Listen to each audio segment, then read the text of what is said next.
Hi guys, welcome back to my channel. So ತುಂಬ ದಿವಸ ಆಯಿತು ವಿಡಿಯೋ ಮಾಡೋಕ್ಕೆ ಟೈಮ್ ಸಿಗಲಿಲ್ಲ. ಸೊ ಈ ಅಣ್ಣ ಗಾಡಿ ಏನು ಪ್ರಾಬ್ಲಮ್ ಅಂತ ಬಂದರು, ಶೋರೂಮ್ಗೆ ಬಂದಿದ್ದಾರೆ. ಕೀ ಆನ್ ಮಾಡಿದ್ರೆ ಲೈಟ್ ಎಲ್ಲ ಬರ್ತಾಯಿದೆ. ಈ RPM ಲೈಟ್ ಅಂತ ಬಂದುಬಿಟ್ಟಿದೆ.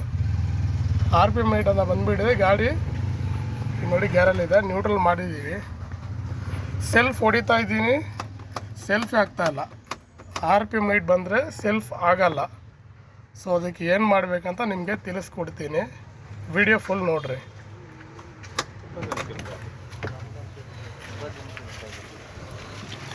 ಇಲ್ಲಿ ಬ್ಯಾಕ್ ಸೈಡು ಗ್ಯಾಸ್ದು ಡೋರ್ ಓಪನ್ ಮಾಡಿ.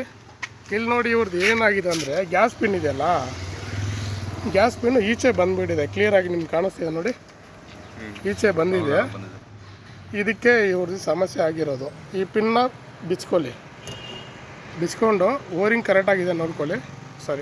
ಓರಿಂಗ್ ಕರೆಕ್ಟಾಗಿದೆ ನೋಡಿಕೊಂಡು ಕ್ಲೀನಾಗಿ ಕೂರಿಸಿ. ಇದು ಫುಲ್ ಒಳಗೆ ಹೋಗಬೇಕು.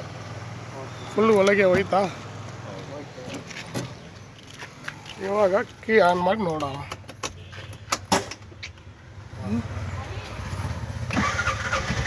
ನೋಡಿ ಗಾಡಿ ಸ್ಟಾರ್ಟ್ ಆಯಿತು. ಸೊ ಅಷ್ಟೇ ಪ್ರಾಬ್ಲಮ್ಮು. ಈ ಪ್ರಾಬ್ಲಮ್ಗೆ ತುಂಬ ದೂರ ಅಂದರೆ ಟೋ ಮಾಡ್ಕೊಂಡು ಬಂದವ್ರೆ. ಓಕೆನಾ?